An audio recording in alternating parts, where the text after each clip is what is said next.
공항에서 여행이 끝나버리는 사람들이 있습니다. 비행기를 놓쳐서일까요? 아닙니다. 그럼 짐을 잃어버려서일까요? 그것도 아닙니다. 단 5분의 방심 때문입니다. 안녕하세요.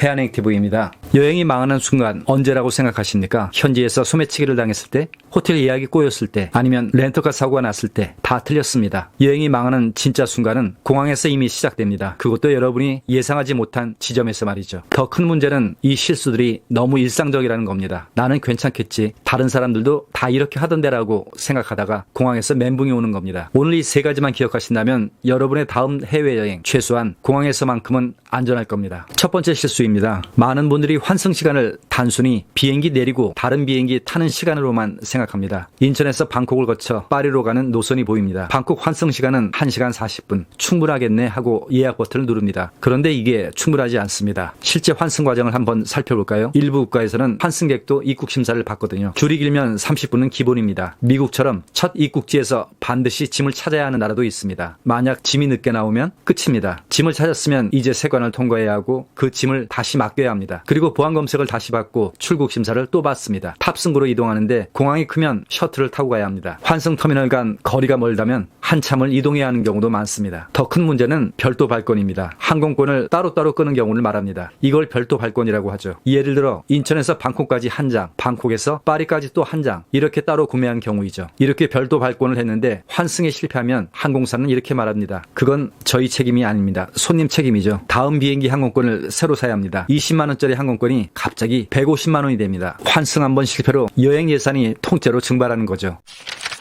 그럼 어떻게 해야 할까요? 국제선에서 국제선으로 환승한다면 최소 2시간, 짐을 찾아야 하는 환승이나 별도로 발권한 경우라면 최소 3시간 이상 잡으셔야 합니다. 그리고 예약하기 전에 반드시 확인하세요. 이 공항이 첫 입국지인지, 짐을 중간에 찾아야 하는지, 터미널 간 이동이 필요한지 말입니다. 환승은 시간 계산이 아닙니다. 구조 파악입니다. 두 번째 실수입니다. 체크인 카운터에서 짐을 맡기고 그냥 가버리는 거죠. 그런데 수화물 사고의 90%는 짐을 맡기는 바로 그 순간에 결정됩니다. 실제로 가장 많이 터지는 경우를 한번 알아볼까요? 이전 여행 때 붙였던 태그를 안 떼고 온 경우, 이게 생각보다 엄청 많습니다. 지난 여행에서 붙였던 수화물 태그 여러분 떼고 다니시나요? 대부분 그냥 달고 다닙니다. 별로 신경 쓰이는 것도 아니고 귀찮으니까요. 그런데 이게 문제가 됩니다. 공항의 수화물 자동 인식 시스템은 바코드를 읽어 짐을 분류합니다. 그런데 짐에 예전 태그가 그대로 붙어 있다면 어떻게 될까요? 시스템이 혼란에 빠집니다. 이 수화물은 인천으로 가야 하나 파리로 가야 하나, 심지어 예전 태그의 바코드를 잘못 읽어 짐이 엉뚱한 곳으로 가버리는 경우도 있습니다. 그러니까 공항 도착하기 전에 예전 태그는 반드시 떼어내세요. 이것만 해도 수화물 사고 확률이 확 줄어듭니다. 환승지에서 짐을 찾지 못하는 경우, 미국은 첫 기착지에서 반드시 짐을 찾아야 합니다. 이걸 모르고 환승이니까 그냥 다음 비행기 타면 되겠지 하고 환승 구역으로 가버리면 그 순간 여러분의 수화물은 입국장 벨트 위에서 주인 없는 캐리어가 됩니다. 그럼 어떻게 해야 할까요? 첫째, 예전 태그가 붙어 있다면 지금 당장 떼어내세요. 둘째, 내 짐 사진을 한 장 찍어두세요. 혹시 나중에 분실 신고할 때 사진 한 장이 말 100마디보다 빠릅니다. 셋째, 체크인할 때 이렇게 물어보세요. 제 짐이 파리까지 바로 가는 건 맞죠?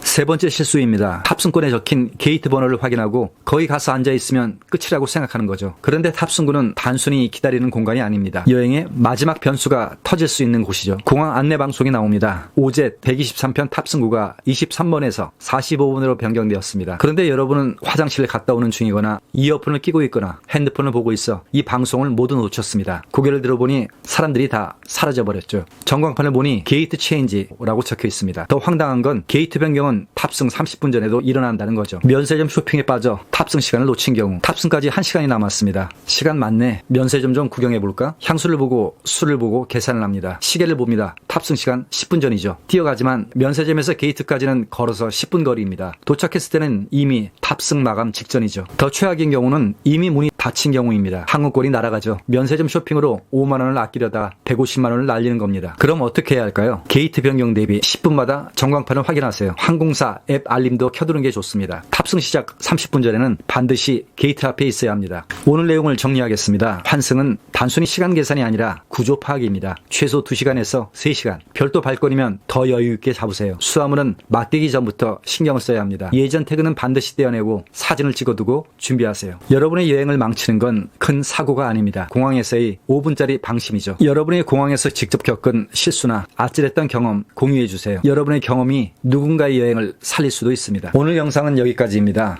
재미있게 보셨다면 구독과 좋아요 부탁드립니다. 여행은 즐겁게, 안전은 철저하게. 지금까지 해안행TV였습니다.